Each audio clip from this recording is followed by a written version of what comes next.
Hello, everybody. We are here to talk about the future of Europe. It's expanding and it's shrinking, and especially about the future and the past of Mitteleuropa, this special entity in the very heart of the continent. That is also the raison d'être of the Vilenici festival. I welcome here with me Jurij Andruhovič, notable Ukrainian poet. Hello, Jurij. Hello. Writer and essayist, translator, founder of the poetic group Boo Ba Boo. Right. Recipient of numerous awards, among them the Herder Prize and the Leipzig Book Fair Prize for European Understanding.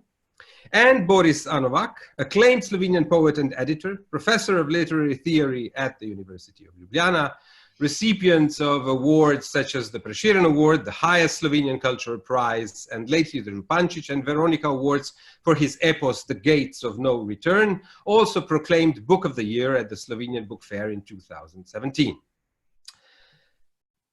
The idea of Central Europe, Mitteleuropa, is generally considered a positive one. It is hardly defined as a geographical entity, more a geopolitical one. Most of all, an entity of values, of steadiness, of stability. Dove Haydn non può succedere nulla, writes, where there is Haydn, nothing can happen, writes Claudio Magris of Vienna in his book about the Danube, describing his music as una totalità intatta e armoniosa, an intact and harmonious totality.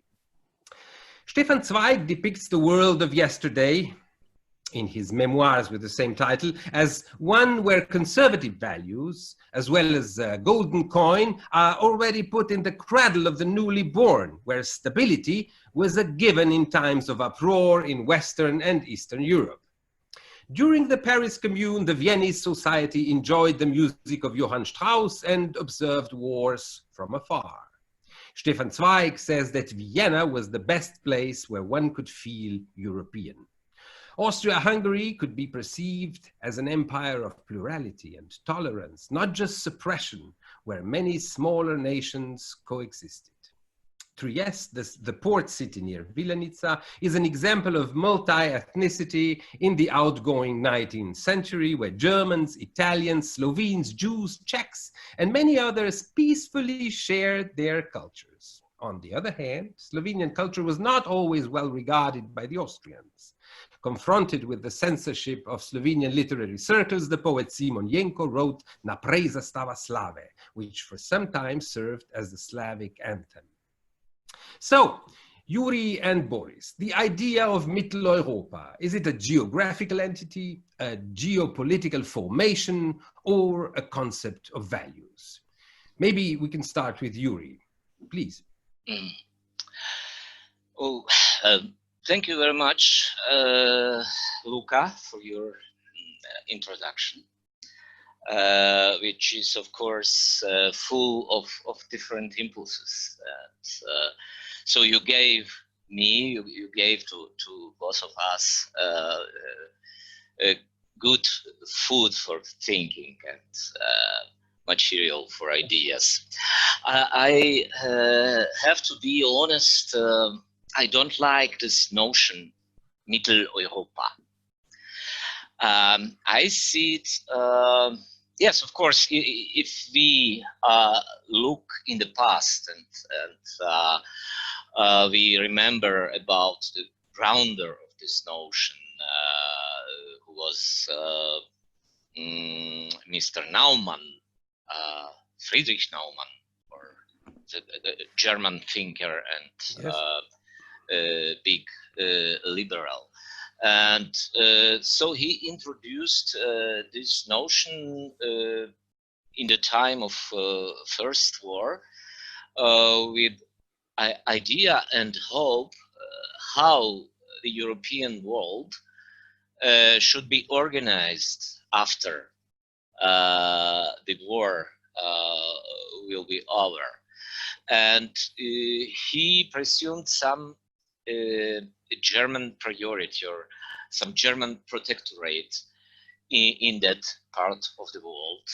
So Mitteleuropa sounds German, and it is somehow German idea. I love very much a little bit later idea which came from Poland, and the author is a quite enigmatic person. Nobody knows his real name by now, but he published his geopolitical works with the pseudonym Viktor Szyrma. So Viktor Szyrma formulated his idea of Central Eastern Europe, and I prefer to use this notion, Central Eastern Europe, Mittelosteuropa, instead of Mitteleuropa. So he proposed this notion in his work published in 1937, which indicates to us this very turbulent time and the closeness of the Second War. He has determined this part of the world, Central Eastern Europe, as some multi-ethnical, multicultural territories located between Germans and Russians.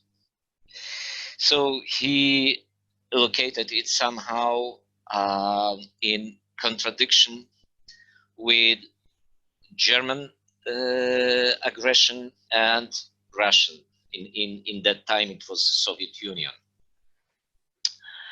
And if we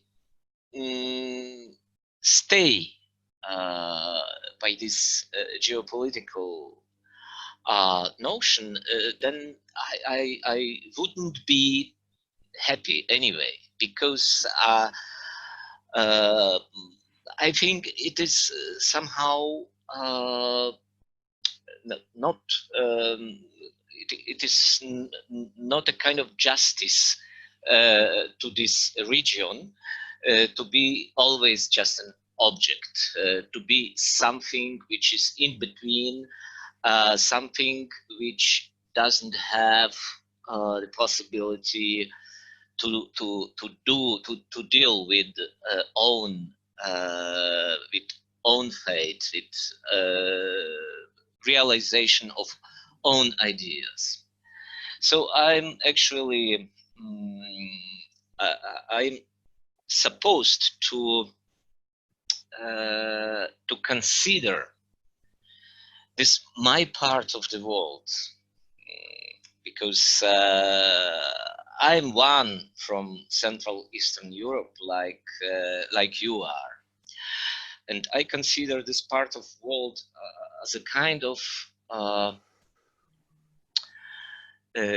antidotum to geopolitics. I mean, this is a geopoetical space, geopoetical entity, and this component to be central is to the same extent important as to be Eastern.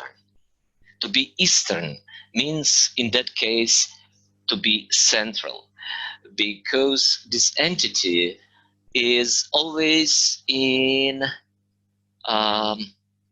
progress, in process. It's always moving, and this direction of this motion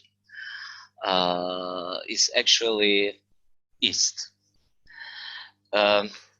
Boris, so not to forget. Yeah, just one yes? small joke. It's actually no joke, but a kind of legend. Go ahead. I found it in memoirs written by George Conrad, a very famous person if we speak about this Central Eastern European context. And he remembers his meeting in early 80s, 1980s, his meeting in Paris with Milan Kundera.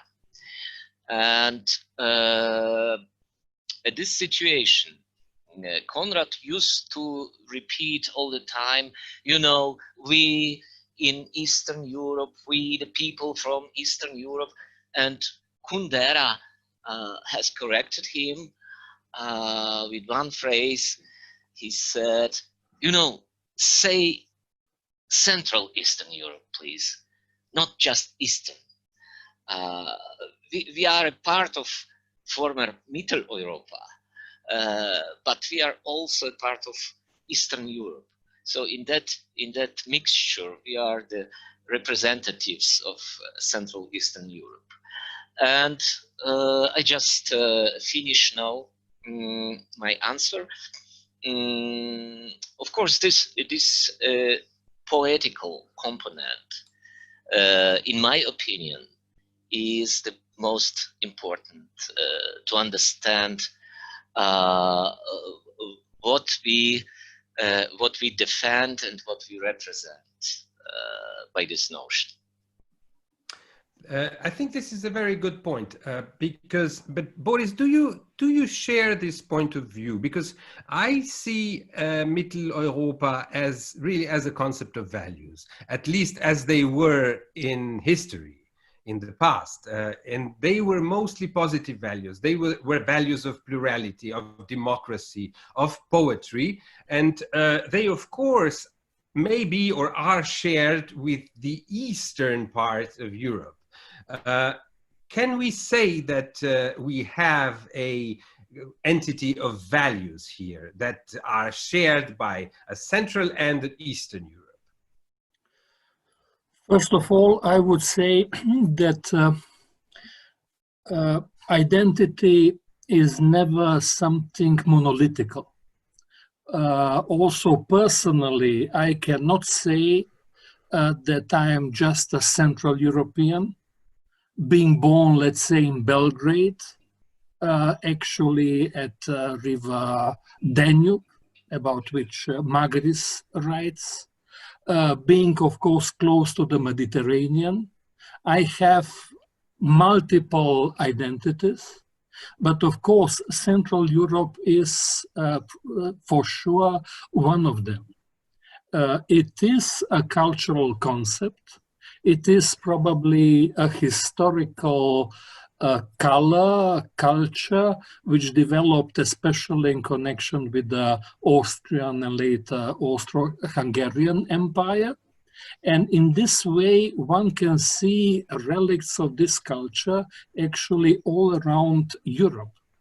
If I see a certain architecture, a certain color of buildings, I can immediately recognize that that is, let's say, something which stems from century of Austrian Empire, which of course had some good qualities, and on the other hand, also of course a certain lack of understanding for the other cultures. So I have ambiguous feelings about this tradition.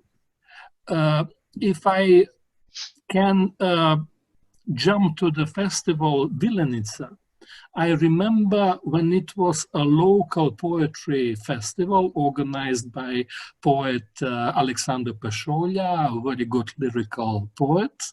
And we used to gather there, it was very pleasant. And then avant-garde poet, translator, intellectual Veno Taufer had the great idea to enlarge this concept with Central European horizons. It was in the 80s when Yugoslavia, after Tito's death, experienced a deep economical and political crisis. So we felt a need to enlarge and to go beyond the borders of Yugoslavia. So Central Europe was for us a kind of an opening, also a rediscovery of the cultural memory, which was at the time terribly important. So rediscovering this common tradition, cultural memory, we actually all of a sudden discovered also a certain cultural identity which was at the time forgotten, and we have embraced it with great enthusiasm.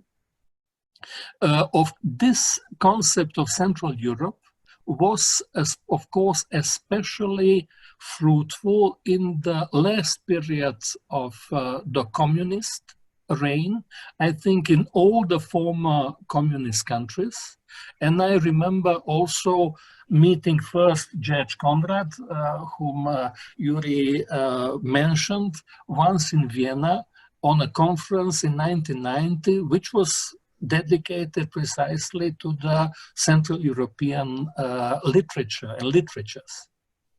Of course, with the fall of the Berlin Wall, with the democratization which happened in all these countries, and of course the case of the Soviet Union, where Ukraine was till then a part of, is of course here different.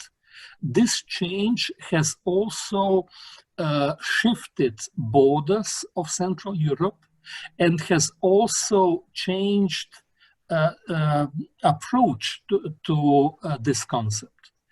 So I remember right from the beginning of the independence of Slovenia, which of course was also the beginning of the bloody Yugoslav disintegration and wars, Peter Handke, who was until then a very faithful proactive.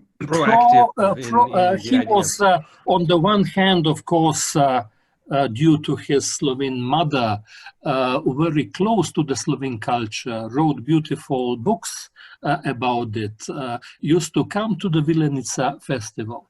And then when Slovenia became an independent country, he was all of a sudden deeply disappointed because his utopian land all of a sudden changed into a real state. So then, of course, he projected his utopian ideas, especially to Serbia. But that's another problem. He then defined Central Europe as a purely meteorological term, which has nothing to do with culture and politics. So, of course, that was a radical criticism of Central Europe. So here we have, of course, a problem that in different periods of history, we experience Central Europe very differently. From, let's say, centuries of the Austrian and Austro-Hungarian Empire, well, let's say Lviv, I think that is the way it is in Ukrainian, Lviv, right, was absolutely seen as one of the most beautiful, not only Central European, but also European and world cities. But and it still is. It still is. Absolutely. But then all those changes of the borders, of course, have drawn another map, political map. Sorry, it's a call from the other part of Europe. I just have to make my excuses. Just a moment. Hello. Hey, I'm here on Zoom. Hello. I will call you later. Okay. All right. Okay. Bye. Bye. I'm sorry. It's always a good issue. Europe Very nice working. episode. Europe is still working. Actually, we see how this concept of Central Europe, I think it is fruitful. It is still a living culture. At the same time, of course, it has also some dark dimensions. There is something claustrophobic also in Central Europe. There is, in this very moment, of course, a very negative political connotation connected with it, quite contrary to our hopes from 30. Okay, but we'll get back to that. We'll get back to that contemporary view of Mitteleuropa. I would just quickly, just swiftly, I would like to go back to the literary part of the Mitteleuropean problem or issue. Do you see a cohesive force in Mitteleuropean, or let's say Central and Eastern European literature, as it is, for example, written by Claudio Magris that you mentioned, his book, The Danube? Is there an essence of Mitteleuropean literature? Is there something, or are these just literatures that are being written along the Danube and its tributaries? There must be something that is inherent to this literature, be it Central and Eastern. Jurij, how do you see it? I would just react on this very, very precise and ironic definition. Central Eastern Europe is claustrophobic, what Boris said. I would have an idea against this claustrophobia, just to consider all Ukraine as the part of the space, not just Lviv or Lemberg. And then it becomes much, much bigger as territory, as space, and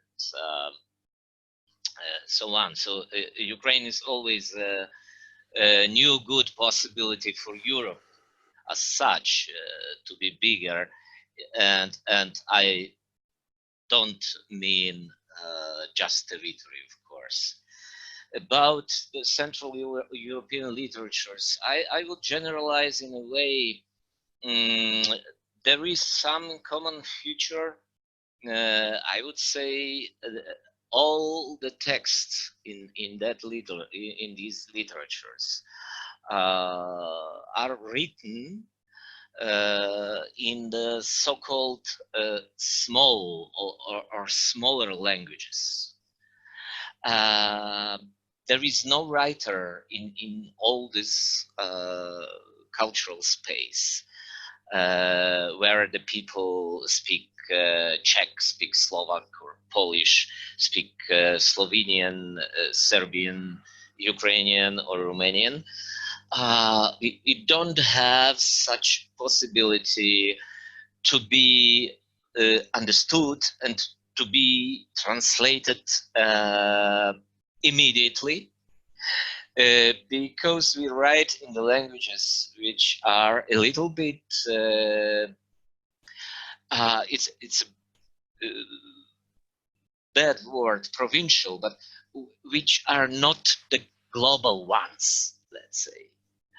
And it is yes, for the first seeing, it is of course a big problem and big challenge for each writer from that part of the world, but it is very stimulating at the same time.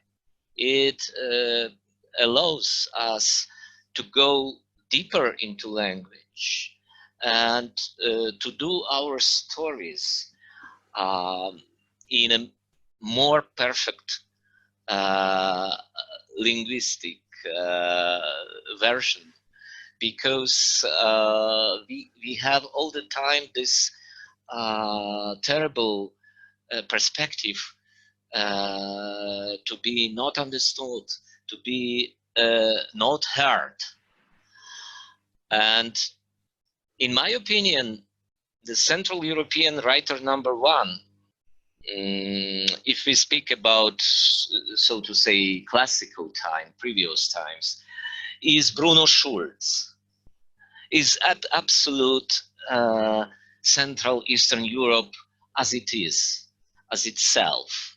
The writer who is Jewish, who writes in Polish and lives in Ukraine, who combines in his texts very mysterious and fantastic world, who is all the time orientating himself on Franz Kafka or Thomas Mann, but who creates his own writer's realm. That's a very, very, very important and beautiful writer, and for me personally, as I said, number one. But of course, we have to speak about today's literatures. So there are some dozens of names in Poland, in Czech Republic, in Bulgaria, like Georgi Gospodinov. We have Olga Tokarczuk in Poland, who is, you know who she is, and so on. We have plenty of voices because we have this plenty of languages. This is a big happiness to have it. Boris, you mentioned claustrophobia, and yes, Mitteleuropa can also be seen as a claustrophobic negative force. Janša writes about it in his novel The Northern Lights. So there is this hatred, this accumulation of hatred that gave birth to Nazism, to fascism. But this is probably not the quintessence. It's not the common denominator of Middle European and Central European and Eastern European literature. What I had in mind was exactly this tendency towards conservatism, towards closeness, this atmosphere which in the 20th century also gave birth to Nazism in Central Europe, which is a part of this space. But of course, it is characteristic really just for this Central Europe, and it is not characteristic for other parts of what we are now discussing, Central Europe, Eastern Europe. Of course, we all have very different layers in our history, from bright to dark dimensions. But of course, one of the traditions which must absolutely be confronted is, of course, also Nazism, which was born in this space. Central Europe, I would like to repeat, is multi-layer culture. There's a lot of Slav languages, literatures. There are other languages, very, of course, strong presence of the German culture, like Jurij mentioned, Bruno Schulz, a great writer. Of course, it was Kafka. There was a lot of writers of different nationalities. And of course, in this framework, there was also a very intense cooperation of different cultures. So it was a very complex and controversial term, Central Europe. And without any doubt, we should, I think, work further on this cooperation, but of course, try to open it as much as possible. You mentioned Stefan Zweig, Luka. I was at his grave, close to Rio de Janeiro, a few hours in the jungle. And that's a very sad grave in the middle of Baroque marble monuments. His little grave with his wife, they committed suicide, and there was something terribly really unhappy about it. He has fallen out of his space, out of his natural habitat, which was, of course, cosmopolitan. So he shouldn't have ended his life there, of course. So Central Europe is a place where I also actually stem from. My grandfather, on my father's side, was an officer of the Austrian army, at the same time a Slavophile, a rebel against the Austrian headquarters. At the end of the First World War, one of the rebels against Austria. On the other hand, my grandmother was a German who felt a great compassion and solidarity with the struggle of the Slav peoples for their independence and dignity of their languages and cultures. So we are actually all, I think, coming from different backgrounds.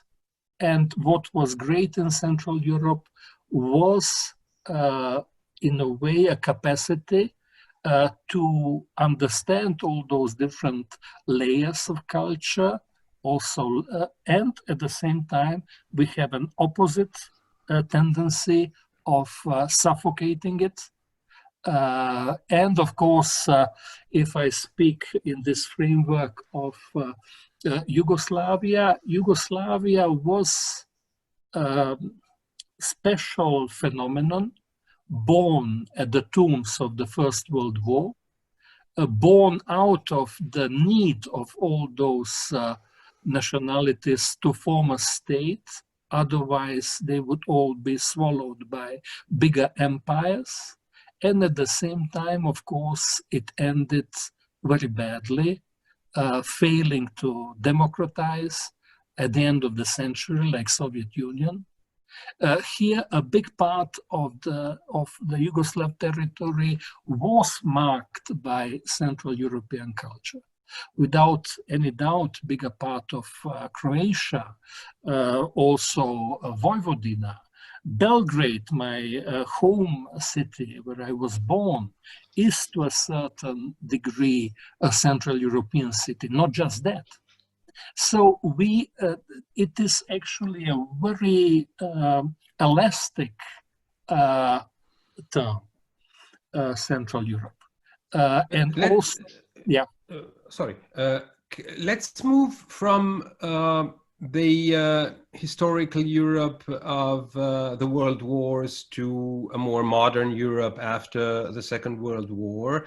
And let's quote Albert Camus, who in Athens in 1955 asked about the future of European civilization, not just Mitteleuropa, but Europe as a whole, admits he has no answer, but then defines it, the future of Europe, as a pluralist civilization where equilibrium plays a paramount role.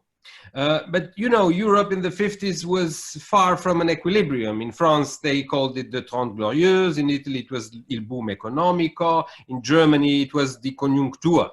But on the other hand, you had the Warsaw Pact, Slovenia and the communist Yugoslavia, and Ukraine in an immediate post-Stalin era.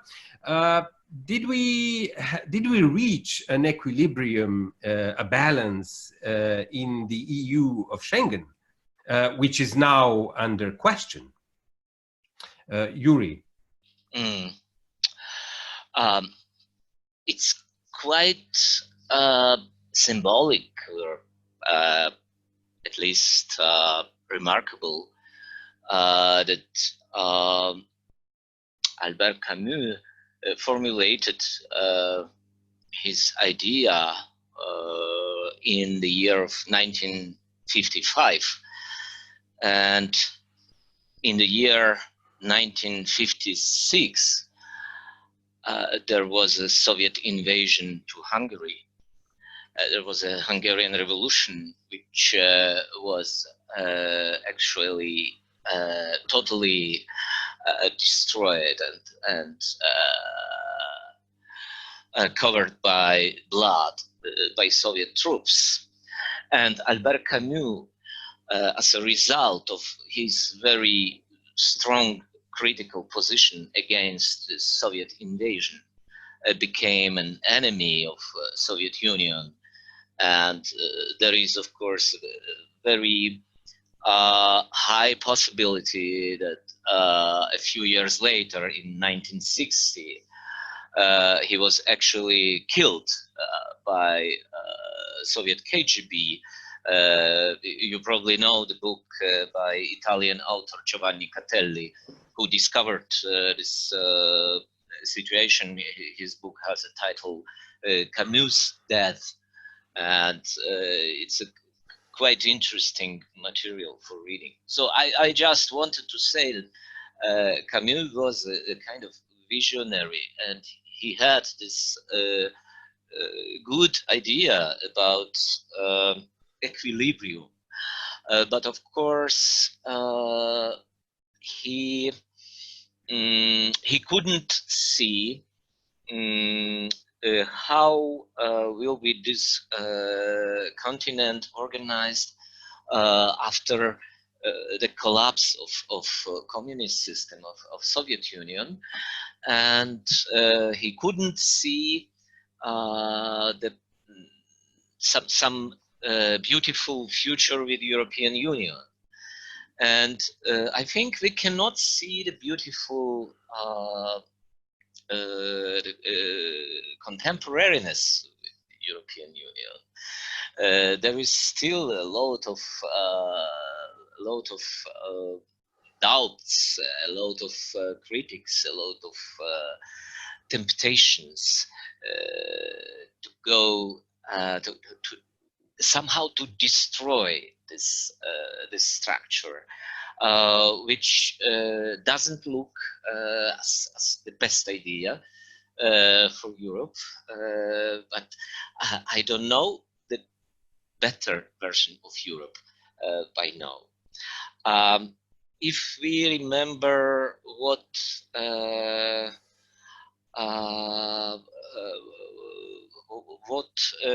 manifestators in Berlin did 2 days ago, you probably paid your attention to this big demonstration, big rally against the European and German governmental measures concerning to COVID, coronavirus.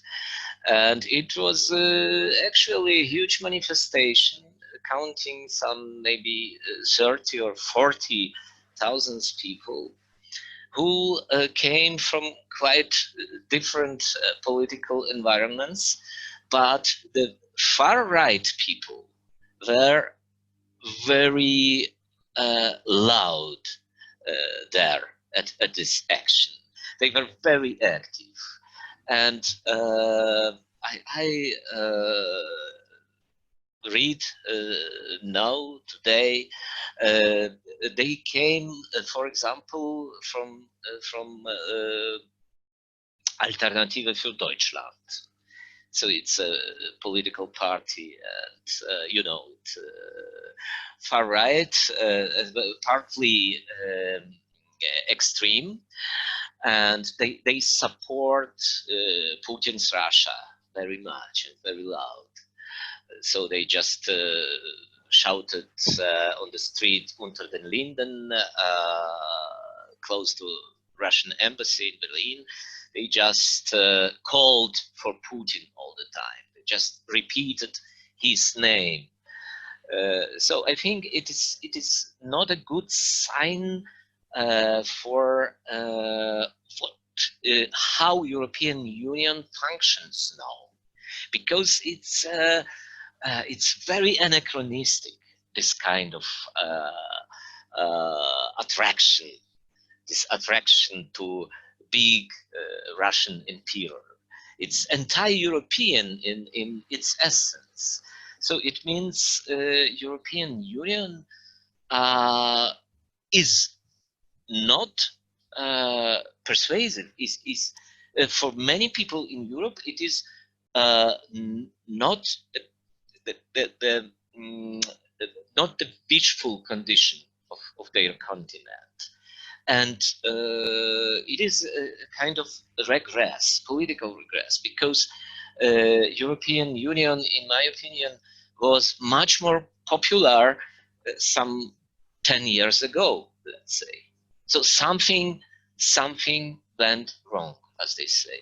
But Boris, you were the editor of Nova Revija in the 1990s, 1980s actually, when there was this 57th number of issue of Nova Revija that was formative for Slovenia's independence.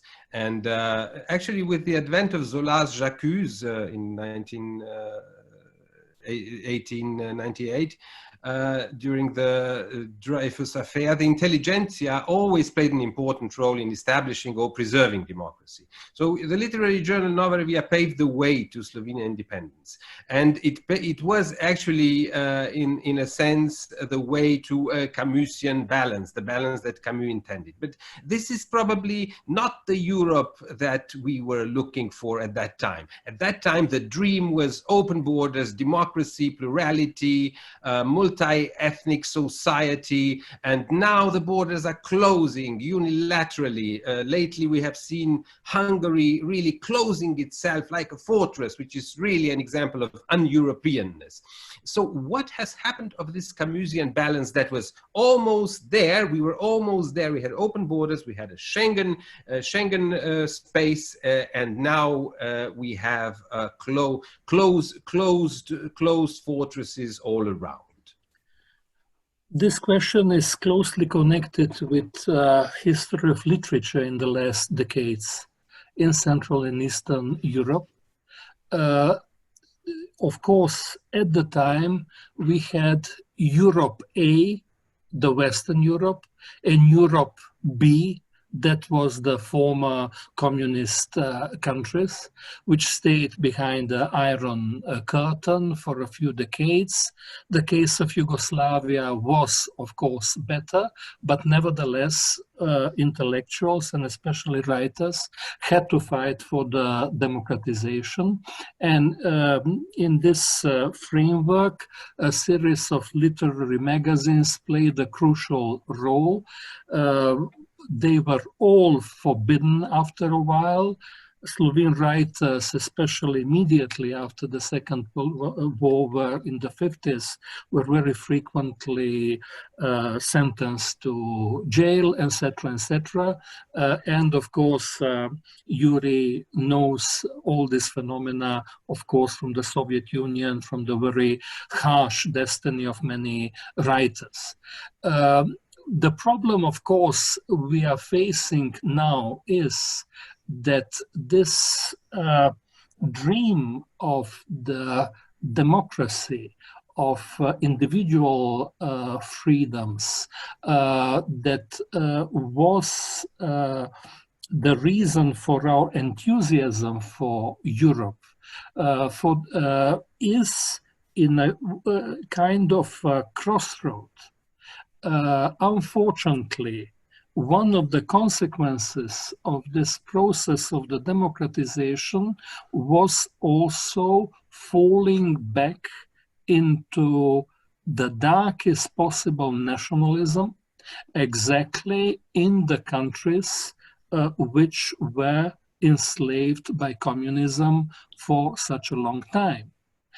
So one of the problems that we are facing in a big part of what was called Central and Eastern Europe is that actually this communist system of values has formally disappeared, but it is today adopted by the radical nationalists who actually have the power in the majority of the former communist countries. So the official rhetoric of these countries is anti-communist, but deep down they are absolutely still old-fashioned communist dictators. It is a case in Hungary. It is a case in Poland, and of course in other countries as well, including Slovenia in this moment. So here, the position of writers is all of a sudden radically changed. We risked a lot and paid a very heavy price in the decades of the struggles for the democratization. We have a virus. We have a pandemic as an excuse to do that. And we have traded wars that were in the 20th century the biggest plague. We have traded it for this pandemic, and as an excuse of national unity, we are now trying to close everything. Is it what you mean? Yes. The problem is that very similarly as in the period of the communist regimes, where writers were freedom fighters and as such dangerous, and we were called traitors and Nazis and so on and so on. Now we have a reverse situation that actually we are again traitors because we don't want to actually this kind of claustrophobic feeling and lack of democracy and closing of the societies. And of course, it happens on all levels that the civic and human rights are being very radically narrowed. So here we have now a very serious problem of the freedom of expression. And it is a paradox that exactly people who are now shouting against communism, led by Viktor Orban from Hungary, are now those who are trying to limit seriously our freedom. So I assume that the situation is Ukraine is, of course, in this way different, because Ukraine experienced a very bitter historical situation with many victims, with war. And of course, following it, I see that it, of course, produces a very complex social situation with a lot of problems. So I believe that the situation in Ukraine is slightly different than the situation in Poland, Hungary, and other former socialist countries. But I believe that we should exactly now embrace again European values of freedom, of equality of cultures, of trying again to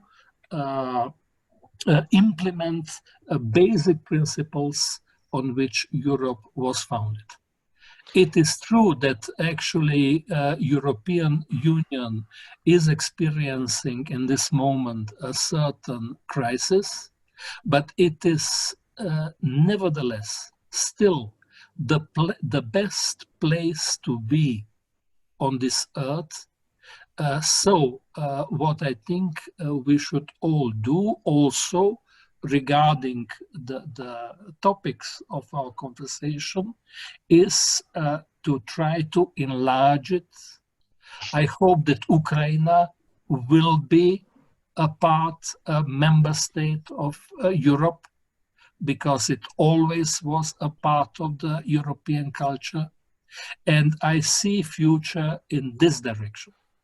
This touches actually not actually imposing Schengen borders, but opening and making culture actually the basic force of the cohesion of the European Union. Not economy, which is, of course, necessary. I mean, we must all, of course, survive somehow. But economy is not enough as a basic principle. Yuri, this there should touches be actually culture the next as question. actually our basic aim and criteria. The next question actually is about the boundaries of Europe, because the Middle European and the European transition is now long over, and there are new challenges. And of course, from the Ukrainian point of view, Yuri, you will probably have something to explain.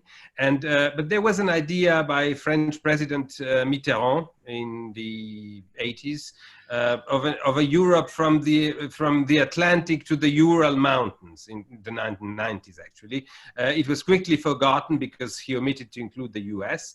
But this could be a possibility. What are the boundaries and what are the limits? Could we enlarge? Could we expand Europe?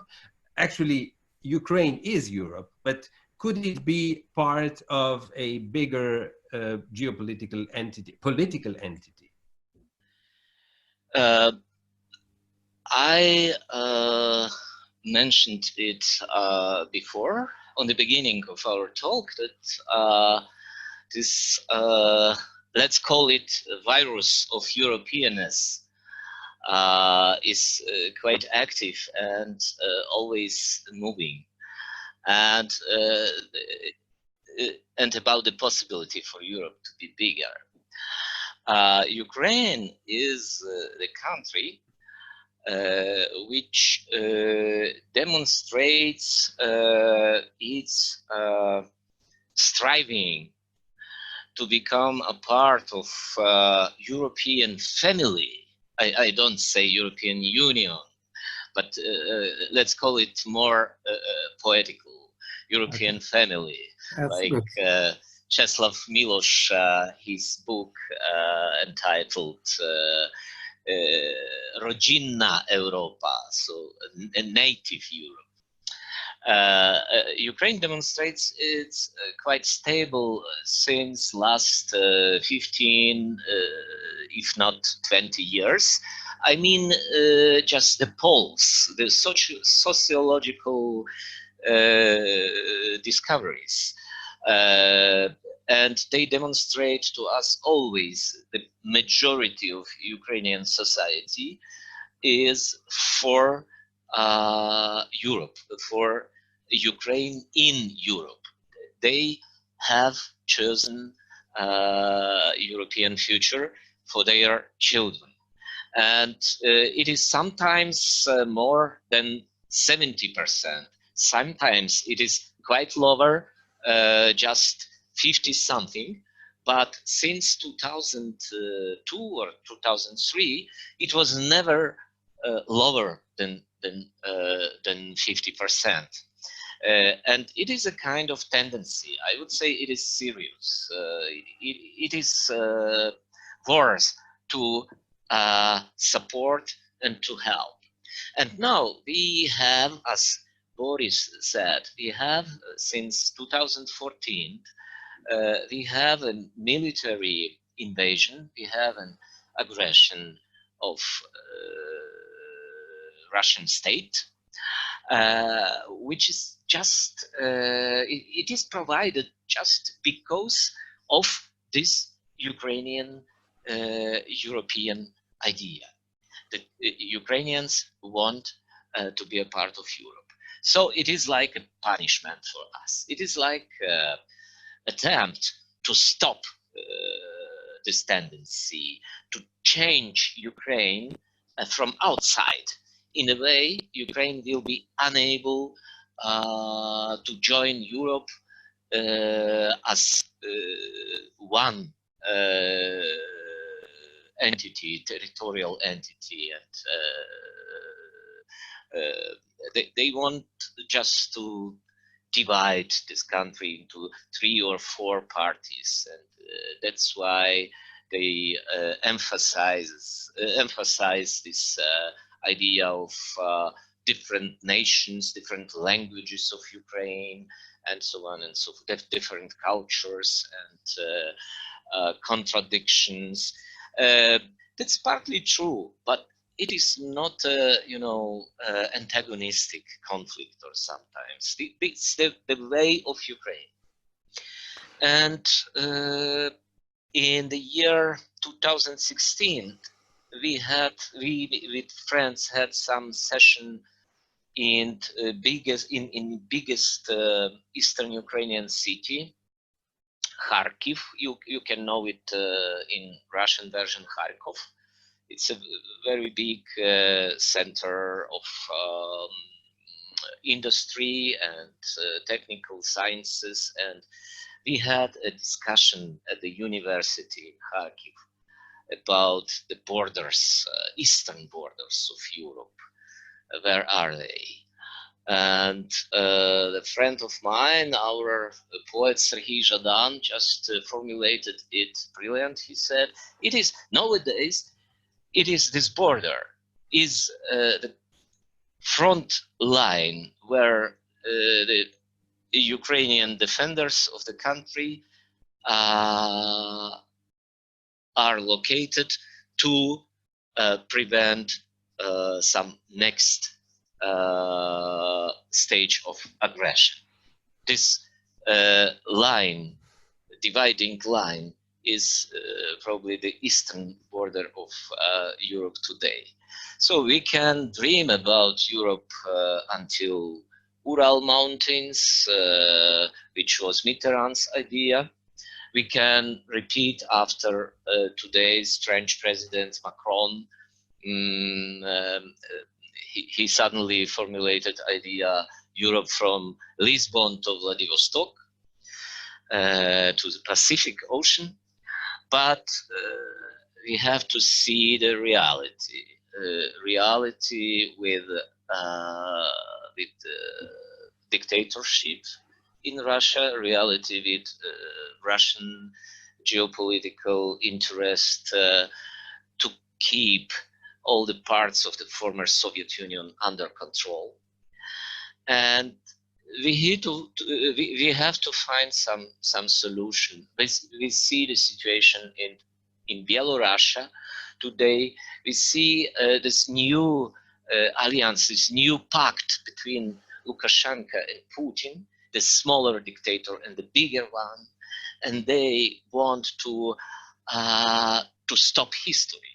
They want to block the tendency in Belarus.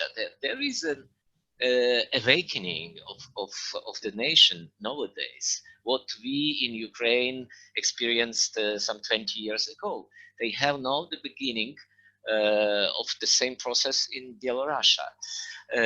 So Europe has all the possibilities to become bigger, and it means to become safer,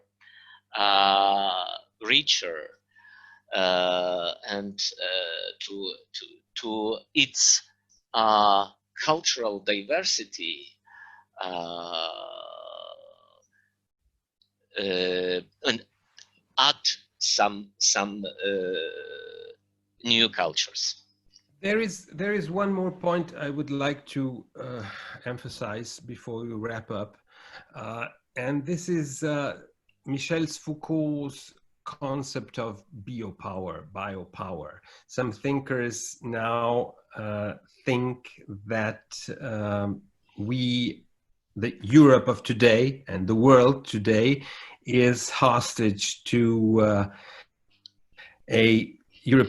the state's hidden structures, that we are not anymore dominated by politics from above, so from elected politicians, but actually from below. We are dominated from below and following expertise and the economic management of health and its structures, because we have this pandemic. And I'm asking myself and following other philosophers of today, is Europe witnessing a Foucaultian turn from open to hidden power? That we are actually hostages of experts and not anymore of elected representatives? Could this be a real problem? Boris? Well, we are experiencing, of course, something that we cannot quite precisely define. Something which is open, dark, which might turn into a catastrophe.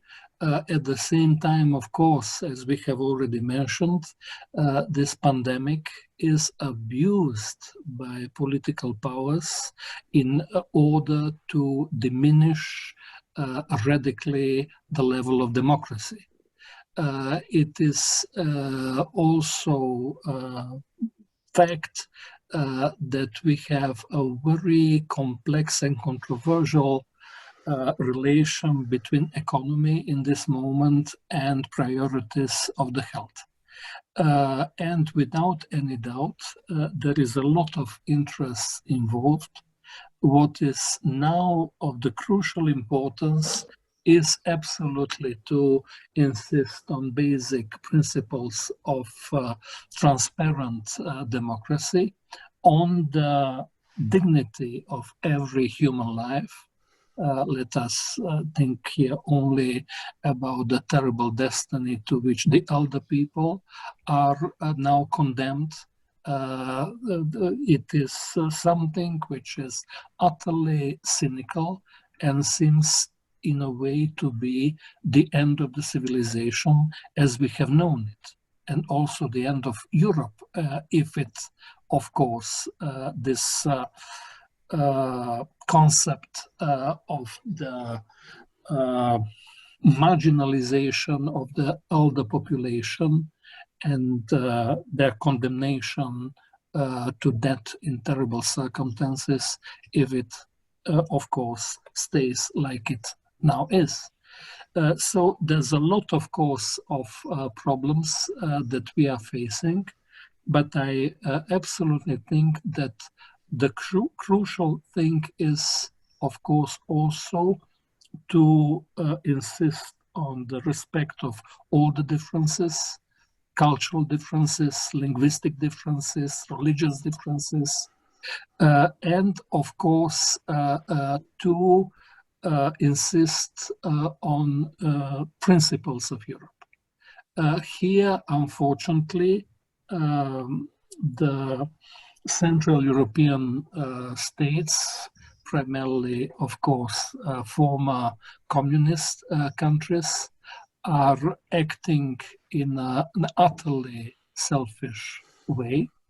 I am here in this moment at the Lake Bled, where today a meeting of the prime ministers and presidents of Central European countries took place, with the message that I'm not happy at all with the message which is dark, which insists on nationalism, on the exclusion of the others, on some ideological phantasmas which belong deep into the 20th century, etc., etc. So there is, I believe, also for literature, a great task to articulate this historical moment, and also to help people understand what is going on. It is a task of intellectuals, a task of writers also, and I feel also in Slovenia, and I'm sure that it is the same in Ukraine, a need of people to understand the painful situation that they are experiencing. And here literature, of course, has again a historical obligation to fulfill. Jurij and Boris, maybe you have a comment on, before we wrap up and say a few words on festivals and the importance of festivals, maybe you could say a few words regarding Michel Foucault's biopower. Is it providing a good excuse to politicians to actually close their borders and their democracies? I do have, but it is rather my question, because I have never read Foucault's work about biopower as such, but something about his work. So I wanted just to ask, should I understand these hidden structures which are ruling from below as a kind of conspiracy? No, not at all. It's just objective these are just thing? Institutions of the state, health, educations that are being managed by experts that are actually taking decisions instead of politicians, or giving excuse to politicians to make decisions that are not good for the people. So then I'm just again and again I'm surprised how far Foucault has this scene in his 1970s, because it seems to me to be a real and very, very dangerous situation. I just would add to this, let's say, power of experts. I would add this the total situation with media, with social networks, this possibility to produce all the time, to produce the fakes, is today essential, very important part of this hidden structure, of this biopower.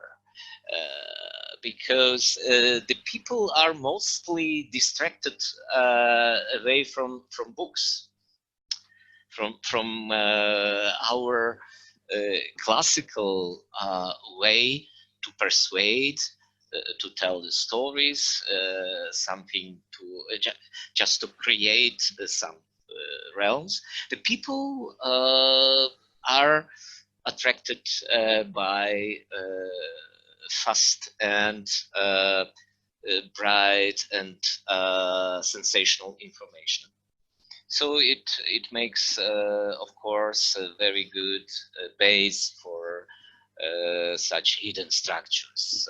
Exactly. But as my final question, could festivals help in this? Because Giorgio Agamben, the Italian philosopher, does not believe in a society based on social distancing. And the world is increasingly communicating digitally while losing physical contact. And this was not possible in previous crises because the internet bandwidth simply was not strong enough. So is digital socializing enough, or is it just fake news? Or has digital killed the physical star for good this time? And what is the future of festivals? Could they help in this sense? Literary and musical and mingling, interacting with people. What is the future of Vilenici as the Middle European or Eastern European festival par excellence? Boris, maybe you could start.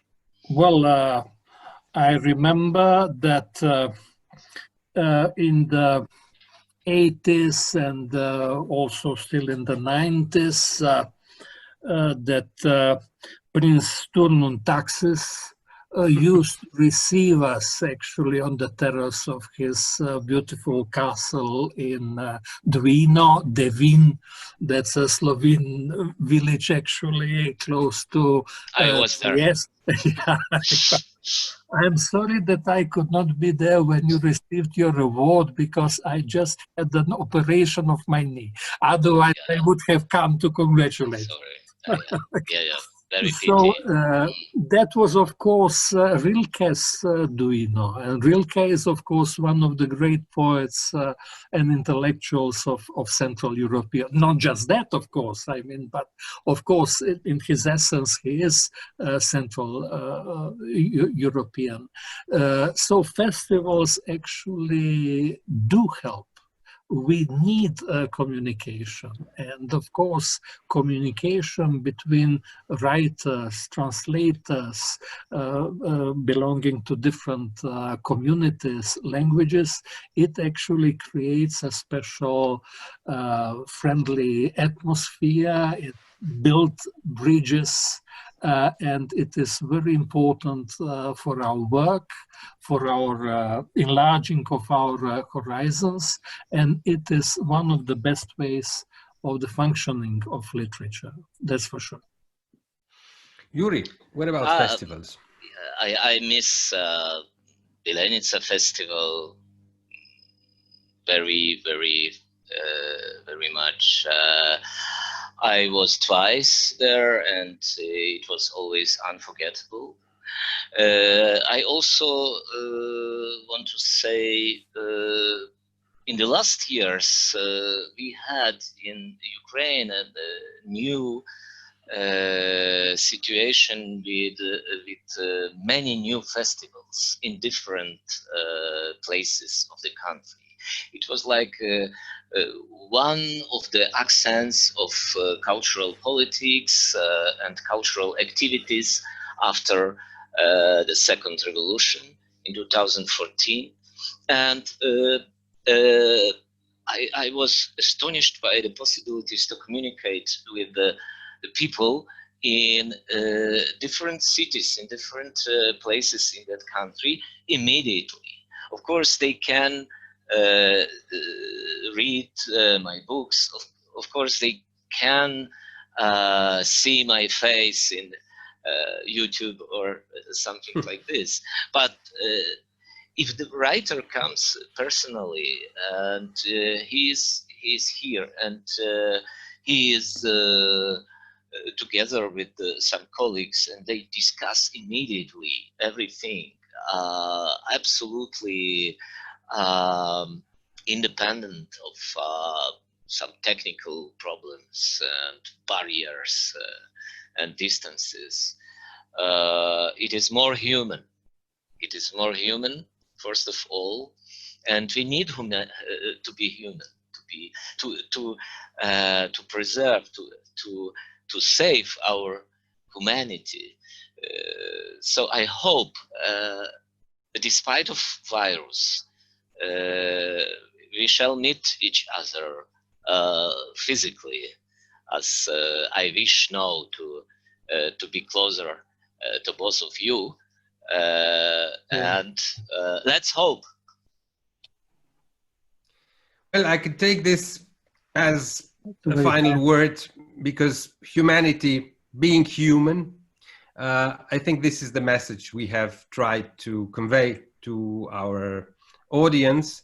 And it's a pity we haven't been here in person, but maybe hopefully next year we'll talk in person. And we have touched many topics, and I think humanity is still what we're looking for, and an open Europe and a democratic society. This is what we are writers fighting for. So thank you both. Thank you, Yuri. Thank you, Boris. We'll repeat the same discussion next year. We will do it, but in person, live. Physically. Yeah, physically. yeah.